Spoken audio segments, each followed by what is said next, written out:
I'm going to try and sort of synthesize, or maybe that would be wrong to flatten and synthesize, but try and sort of create a few connections and make a little bit of a contextual framework, and then I'll ask individual questions to the speakers. I think the title, Pushpamala, the title of New Frontiers is a really useful one to sort of begin with and sort of root our discussion in.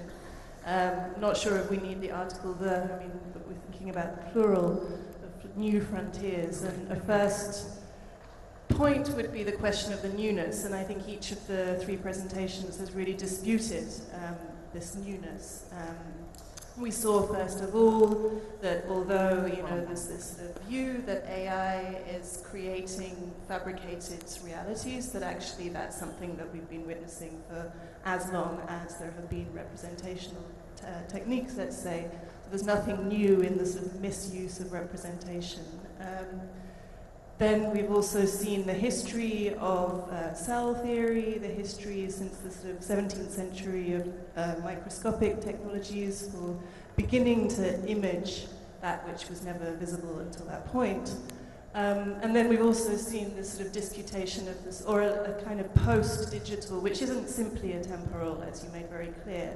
In the same way that we can think about post-colonialism and other posts aren't simply the post as sort of after the fact, but it's a mode of decentering, a mode of questioning, a sort of conceptual reorientation, let's say. But this post is still positioned in a moment after the kind of newness of the digital, or as you said, the shock of the digital, right? I mean, having said that, I'm not saying that everything's the same, and I think what we see in each of the three presentations is a kind of acceleration or a scaling up or an intensification. Before I keep talking more, I just want to allow you, the three of you, to sort of perhaps contest that and say if you agree or if you think there is something specific about this moment, 2019, because I do want to root our conversation in the sort of politics or the sort of social aspect in which images and technologies are being used. So if there's something that really strikes you that you want to say about right now, the sort of specificity of these technologies or these modes of imaging, then this would be the moment to say so.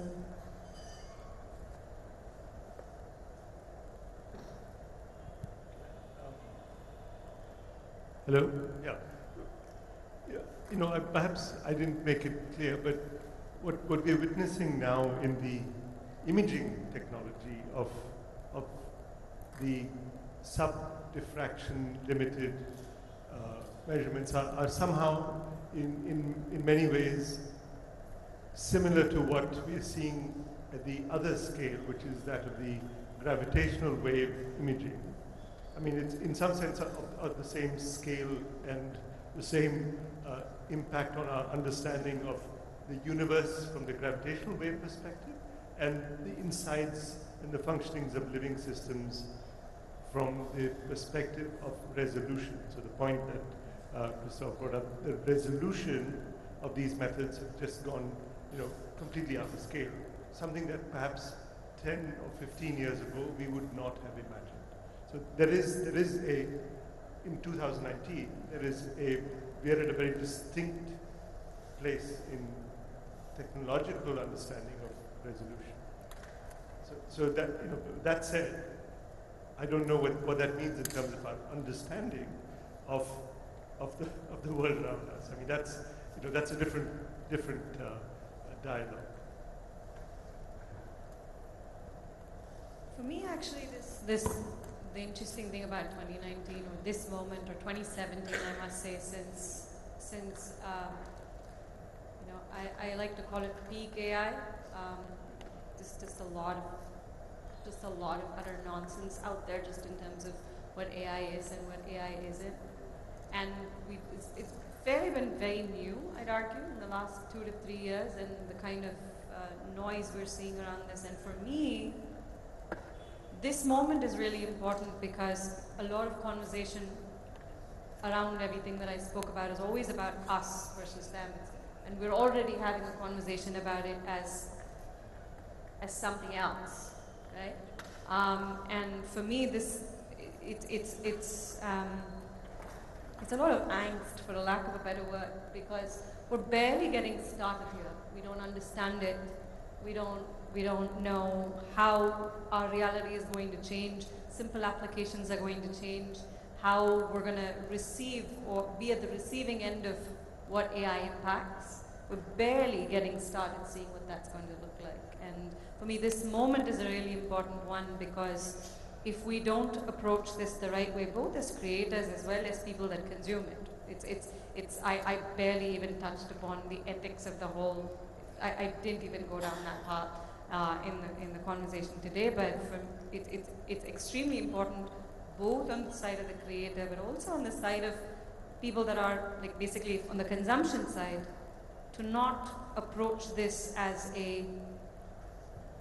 something alien, as something different, but to, and especially given most of it is being created by us humans. These things don't have agency the way that we imagine they would, tens of years from now. Essentially, everything that AI does today is being driven by humans extensively.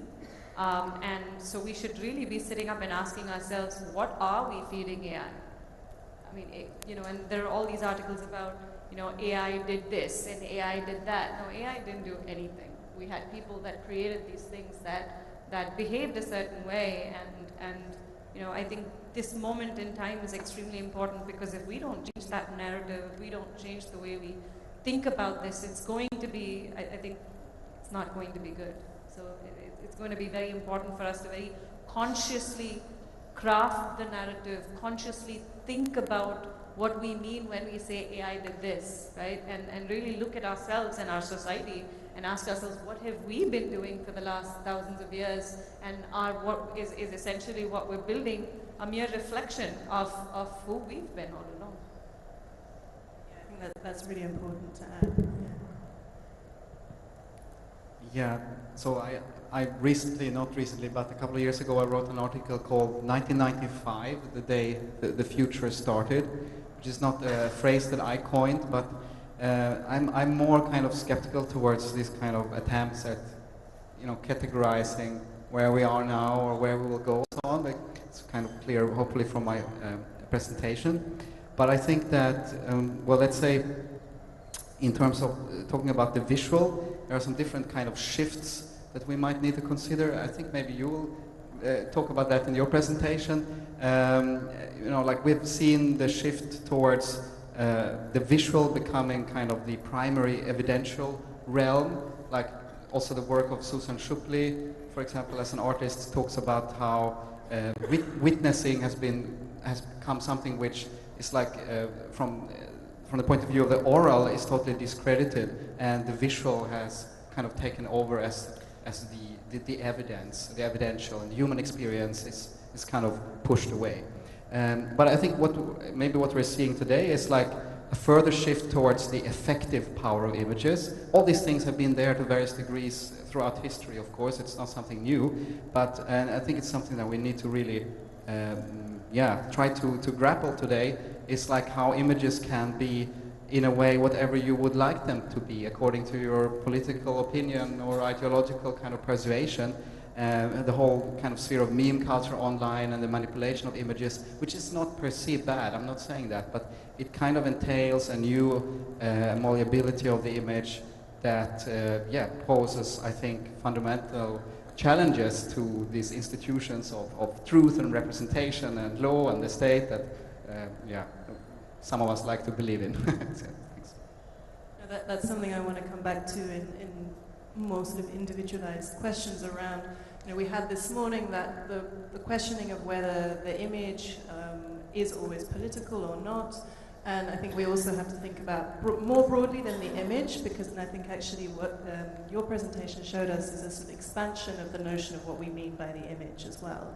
But to think about technologies, so technologies that produce images, but they produce all kinds of other things as well. And to think about, not only the relationship between the image and politics, but also the relationship between technology and science and politics. So to just start from the premise that technology and science are never neutral. There've been discussions around the sort of objectivity of images, but we can dispute very much, as historians of science have done, that technology is never neutral, right? So it's the politics of technology, it's the politics of science, and it's the way in which they're used. So I think that we can see that there is a kind of a linearity in the sort of structures of certain technologies and certain techniques that get amplified, accentuated, intensified, but what we can perhaps trace a shift in is the way in which these technologies are being used.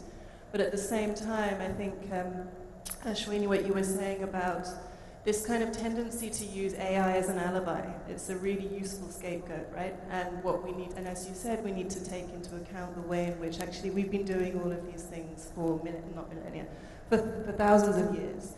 And I think, so coming to the second part of the title, The New Frontiers, I think what was quite useful is to think about that notion of the frontier across the three presentations, and to think of a frontier both as a spatial concept, or a very sort of real, it's not simply a concept, but to think of borders and walls, but also thinking of frontiers temporally, which we've already just discussed, conceptually, epistemologically as well. And I think we need to really position the three papers in the history of colonial expansionism and the role of the image within that. So we already heard this morning a sort of evocation of W.J.T. Mitchell's book, Landscape and Power, and thinking about the way in which historically the image was used in colonial conquest and the conquest of the frontiers I'm talking about. So with perhaps the sort of American frontiers, but various other frontiers.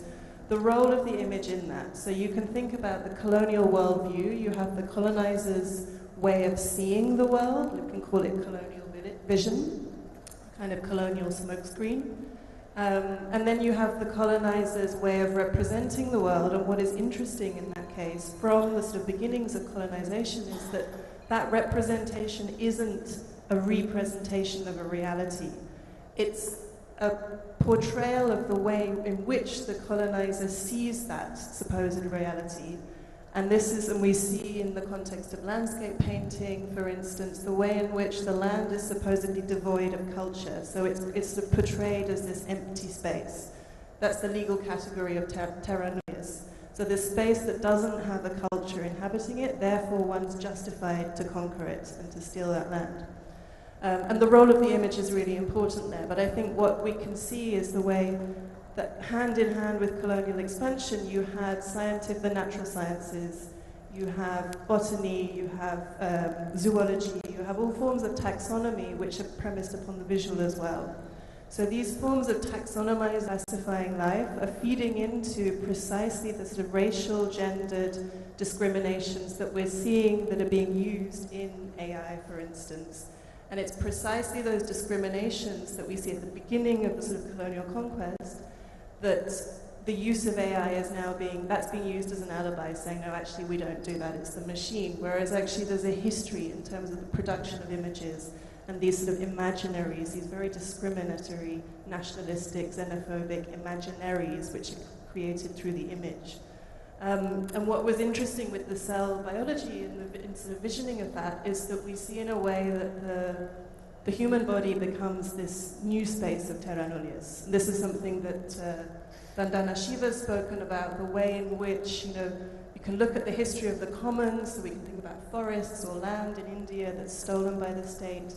And now the commons is no longer simply the visible, but it's also the inside of bodies. So the sort of stealing and appropriation of DNA, for instance, we see this historically in the Amazon, in all kinds of places. The stealing of genetic information for banks. So there's this sort of shift to the invisible. And now with these technologies, we're actually able to see what is being stolen, the land that's being explored, let's say. Okay, I could talk a lot more, but I won't. I'll ask some questions. Yeah, okay. So I thought maybe for Ashwini, you already kind of preempted my question, and I think maybe we can fold it back through Christopher's presentation and that sort of highlighting of the way in which these technologies, digital cultures, AI, so on and so forth, can be used in a discriminatory manner. And I wanted to ask you a little bit more, because you already preempted that question around sort of ethics. Because you kind of set yourself up for it because you used the word responsibility a few times. And it painted this very optimistic picture about the sort of liberatory, emancipatory potential of AI, which I'm not disputing, but I want to hear a little bit more about the underside of that. and think a bit. I mean, a clip that wasn't shown in the Hito Steil video was the part where, kind of tongue-in-cheek, she's saying how to be invisible, or be a woman, or be a racialized subject. And I sort of want to think about that, really, that sort of gritty underside of these technologies and AI, and to take an intersectional approach in terms of gender and race, and the way in which all of these discriminations play out, and maybe just say a little bit more about that. How would you contextualize your company in knowing all of this, basically? Yeah,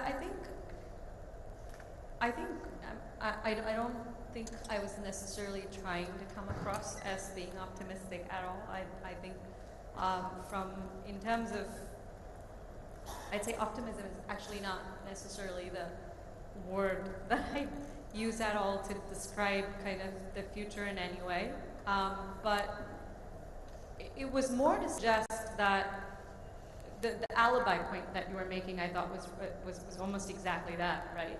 We are using AI at, it's an alibi. We're using it as a crutch. We're using it as us versus them in order to continue to perpetrate all the crimes, continue to marginalize people of different types at a scale that is completely unimaginable, right?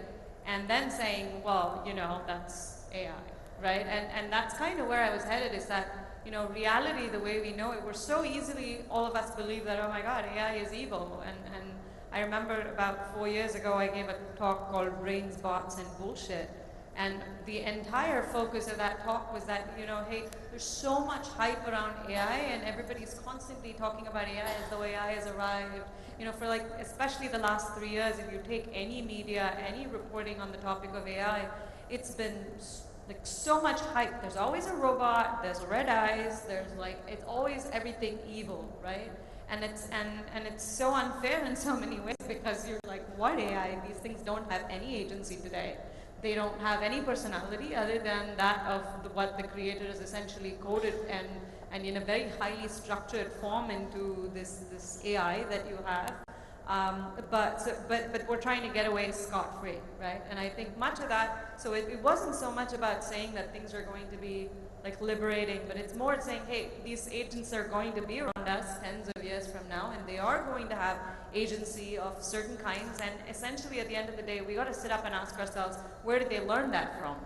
And for me as a parent, a huge portion of this is also, I have 2 children at home, and I constantly think about the analogies, and it's staring at, in your face day in and day out, which is, it's exactly like having children. You can't just they're going to go out there, they're going to have their own lives, but you got to ask yourself, what kind of an environment are they in? What are they learning? They go to school, what are they learning in school? What are you saying at home?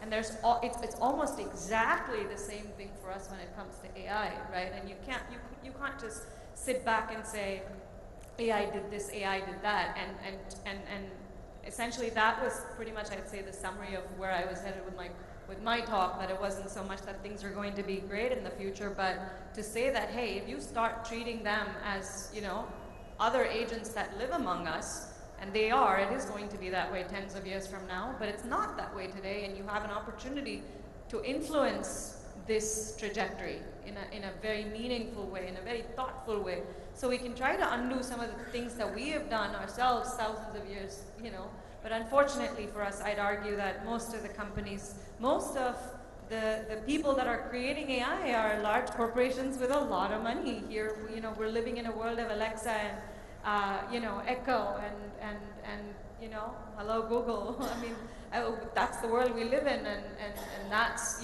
most of the AI progress that we're seeing is being determined and driven by it's the same hierarchy, it's the same power structures that are continuing to kind of follow even as we start to build AI, and basically I'd argue that we need to be really skeptical and ask that question, right?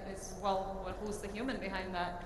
Who are the people behind that? And this is not anything new. This is stuff we've seen for a very long time, and that was basically it. I mean, I have many follow-on questions, but I think for the sake of time, we'll keep moving. Actually, I wanted to ask you you. You began by saying that that you were sort of positioning your paper and your research in distinction, in a sense, to the discussion of AI, because you were saying that you were going to talk about images that don't determine reality, but rather that allow us to unravel our reality and to unravel that which we imagine. But I just wonder, because I don't know the scientific details about these imaging technologies and where they're heading, do you think there are any cases where some of these images or these technologies could actually end up producing a reality in the way that I was talking about, you know, the image doesn't represent, it presents? Do you think there are cases of that? Because I think, I mean, we were talking about the archive yesterday and today, and I think, I mean, it would be very simplistic to think about the archive as a repository simply of the past, because we think about the politics of the archive in the present. But I'm also thinking that this panel, in terms of the sort of the possibilities of prediction as well, or the possibilities of operation, you know, what Trevor Pegler would call the operational image, or Harun Farokhi, that the archive here, in terms of the kind of technologies and data and images that we're talking about, have a huge potential for the future. So I wonder what these technologies might end up producing or operating. I mean, at some level, these technologies, do, break a certain physical limit from an understanding of what creates that physical limit. So, insofar as we accept that you can use imaging as a way of representation, these technologies simply say you can go beyond the limit that we've had so far. So, so every cautionary note that we use for images today will be applicable to the images we can collect from the new technologies. Just as we would apply to the images that are collected with the existing technologies. So I'm not saying science, the technological revolution doesn't remove the fact that the images can be manipulated in many different ways. In fact, even more interesting is the fact that you get so much data now, and that data, along with the kind of training of data sets that Ashwini talked about in the context of AI, can generate a reality that's very different from what might exist in the context of a real system, because you've trained the AI machines in a way that's giving incorrect information. So getting more data, more resolution creates, I would say, even more of a potential for I shouldn't say misuse, because the images it depends on the kind of images you want to collect. Right? So if you're looking at the new technologies of reading DNA sequences, which is possible, simply reading them like letters on a piece of paper. I mean, here frozen in a microscope, you can read the letters of the DNA. AI is going to play a big role in that interpretation. Right? So I think that's the capacity is expanded, and so the capacity for manipulation expands as well. That's basically what I'm saying. Thank you. Christopher, I just want to ask you, which is kind of linked to what Ashwini was talking about in terms of, maybe optimistic was the wrong word, but I was sort of taking that, especially from your abstract, I think you used the word emancipated or emancipatory, and so I want to think about the practice of your company and then translate that to your work with artists, and the kind of, you began by saying that you were going to talk about artists who look at the misuse of the digital and certain technologies. So that's really useful to have people who actually do a very sort of forensic analysis and reveal things that are usually invisible to the general public. Precisely this hype and this fear that Ashwini was talking about. People don't actually understand the mechanisms of how these things work, and often artistic practice can be very useful for slowing that down and explaining it. But then you were talking about artists who reappropriate these technologies. So the Rosa Menkman one, and then the last one, I forget the name, with the case with the Syrian images. But I just want you to elaborate more on that notion of reappropriation, or if there is some kind of contestation happening there, because I'm thinking about this in the bigger structural picture, and I'm thinking about things like racial bias in imaging and algorithmic redlining, and the way in which certain skin tones don't get caught up on camera in image surveillance images, for instance. This is something that a scholar, Ramon Amaro, has spoken about a lot. And is it enough to simply make a small correction, like to say, okay, let's change the calibration so that the black skin can show up? That's actually not enough. The whole point is to actually change the structures, the much broader structures. So I'm just thinking, like, how do you position artistic research within that much bigger site of contestation, rather than simply a corrective? Like, rather than saying, okay, let's change, recalibrate skin color, for instance, like something kind of really big. And I'm just wondering how you view that. Very good question. I'm also aware that we're actually kind of out of time and should open up to the audience. We have half an hour. So, but I'll try to be brief, and we maybe can come back to the discussion. I think that the question of bias and algorithms and these discussions we're having, they often get reduced to the idea that we need better algorithms, and all the companies are kind of working on promising on us that we'll get better. We'll have a better censoring algorithm for offensive content on Facebook and so on, and Google will have less discriminating search algorithms and so on. Like, this is for me very dubious, and I think that most artists it's not really artists. I mean, you can look also at more kind of a field of digital activism. The kind of artists who work with the Transmediale don't necessarily identify themselves as purely artists, but as you say, artist researchers or artists that also are active in other fields. And well, let's say, you know, there is kind of an ontological difference even, I think. Like, when I see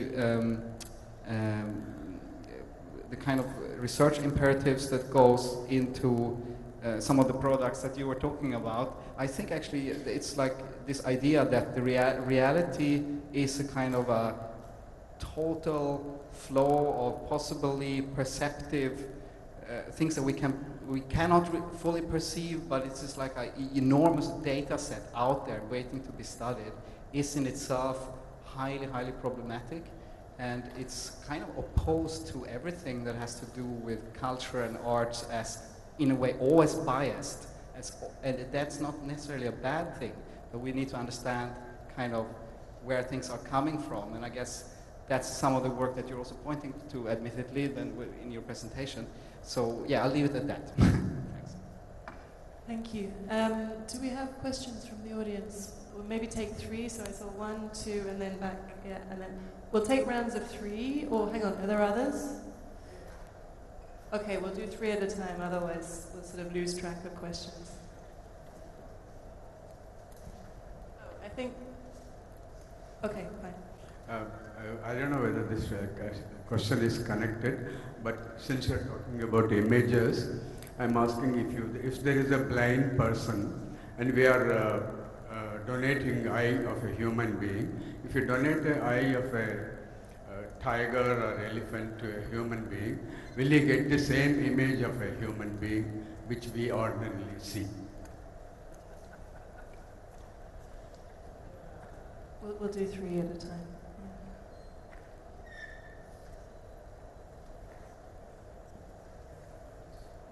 Two questions. One is about AI and the other one is about eye detection. The first one is, what are the innovative challenges and manufactured risk in AI under the neo-realism and the neo-realistic perception? If so, what will be the authentic challenge, or what will be the authentic changes one can expect in, especially in the ESP, extrasensory perception, auto suggestion, and perception and reception of things through silence in photography? Second question is, when it comes under the subject of pixel revolution, already the document is going on in another venue. Is it possible to retrieve the last image stored in a photographer's retina through optography, somewhat they are saying in forensic science? Is it true? How so far? Yeah. Very pinpointed question. First to Ashwini. I'm sorry, it may be a very naive question to ask, but I think how do you think that the AI is really going to be functional beyond its algorithm, and is that a possibility? That is a very simple question. Now I come to Stephen very well. We have been producing images, we have been using images like anything, and we always even go in the archive and redraw those images and convert into a digital mode, and then we play with it.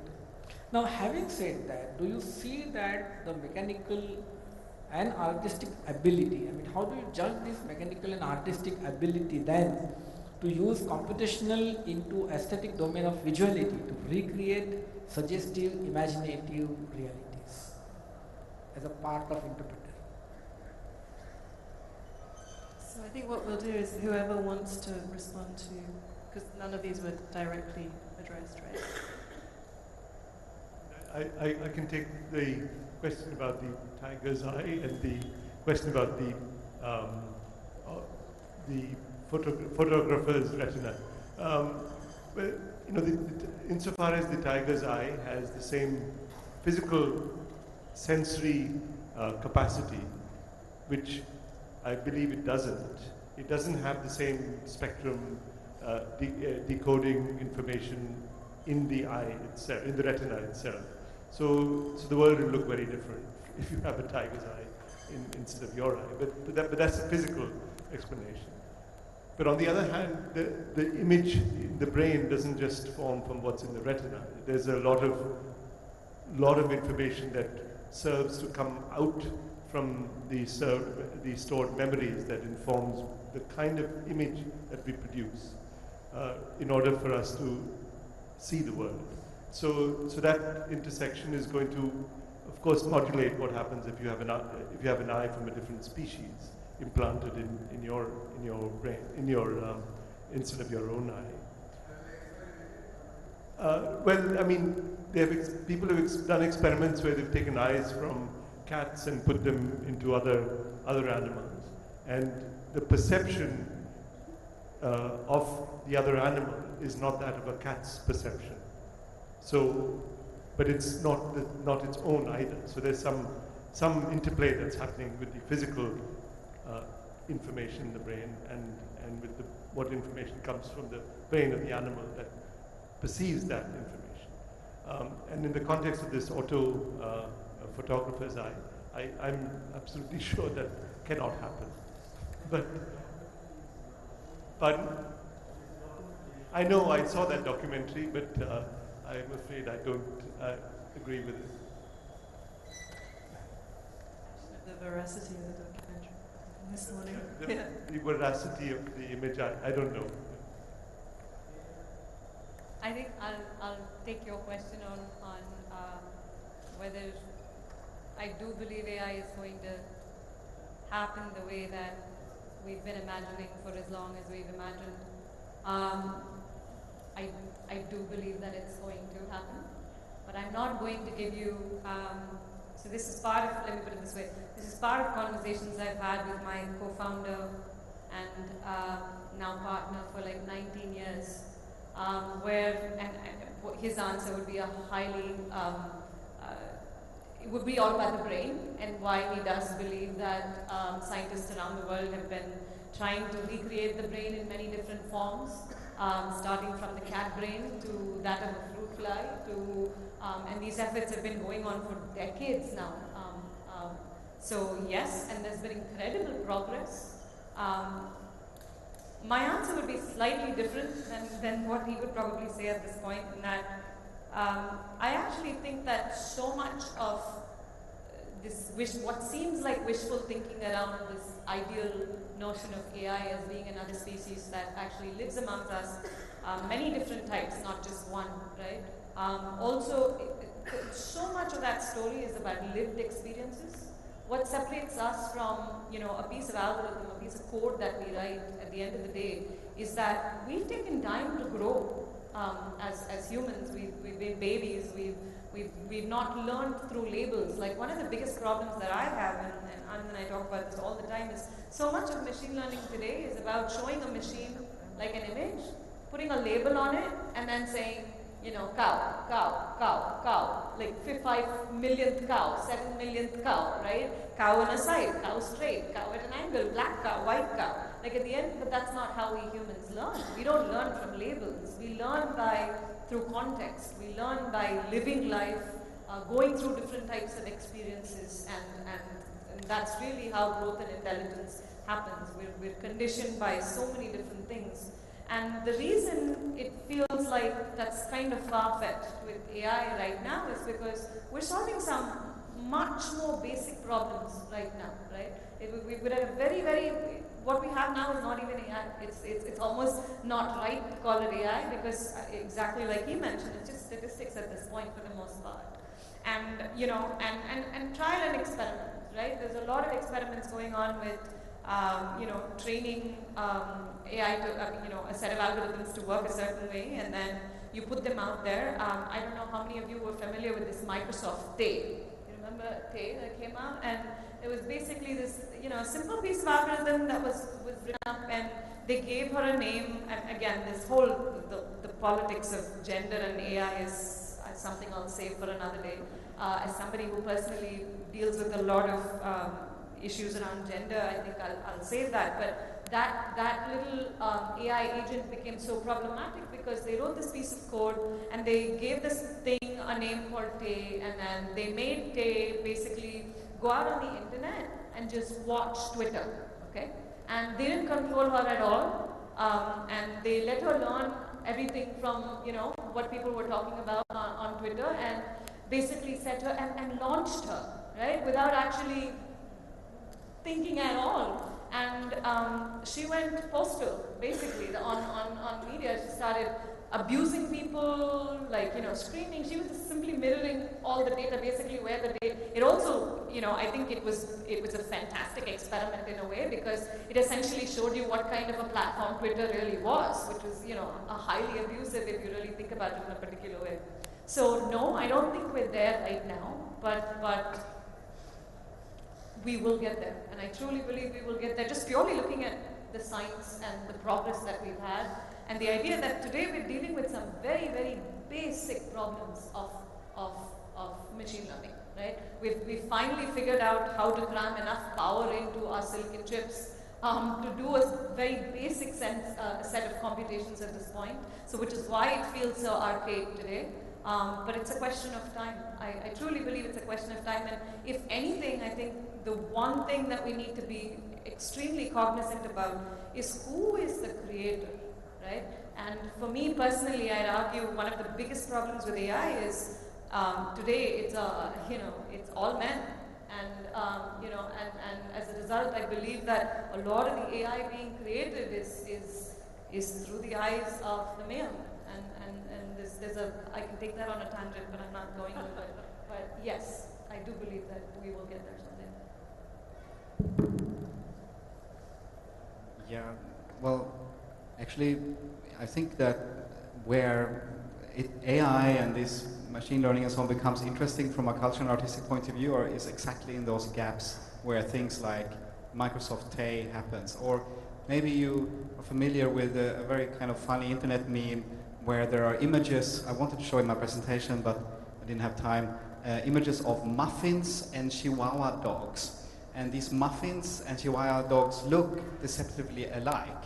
And usually it's used as an example of how stupid the AI is, that they can't tell the difference. But of course it's very funny that they can't tell the difference. And for me it's an example of true AI in the sense that, oh, maybe machines actually have humor.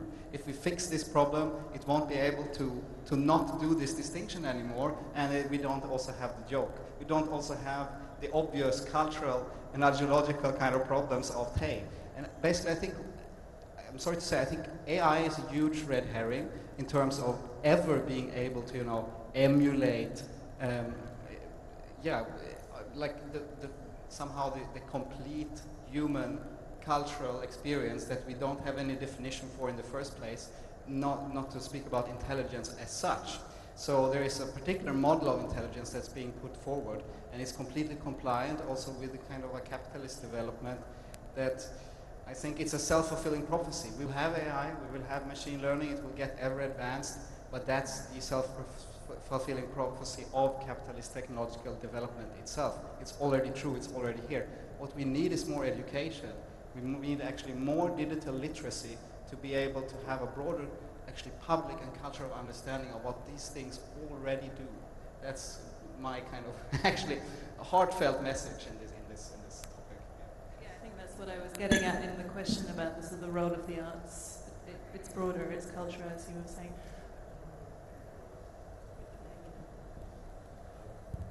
I was, particularly struck by what you said just now. I think if one is going to give over to AI the capacity to engage in all forms of our human existence, one might end up with some corporatized, homogenized, mole. So that's in some ways, I think, what this period of learning has to completely guard against, because there's the specificities to the human species which are so what makes human beings human. But I wouldn't even just say to the human species, right? I also feel like this is also why the creator becomes so important, because if you're not allowed, who is creating? I feel like so much of AI really comes down to the creator, and how many people do we need creating AI and being a part of this dialogue around AI? And it's currently highly just concentrated few, and back to the corporations and capitalism, which is problematic. So I've been told that rather than ending at 5, we're actually ending now. Really? Do we have time for any more? Because there were 3 people who raised their hands, or are we going to have to take that outside? No time? Okay, I'm sorry for the people who had the 3 questions, but maybe we can do that outside. Will you join me in thanking the 3 speakers?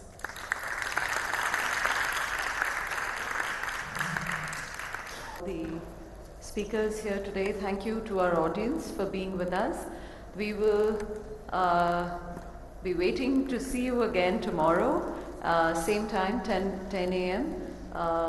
For the next round of talks tomorrow. Please also grab a chance to see the shows that are on in the EGMO Museum. There's one in Centenary Hall and a couple of shows that are outside, and tea and coffee is served outside. Thank you. The speakers can please come to the green room. Thank you.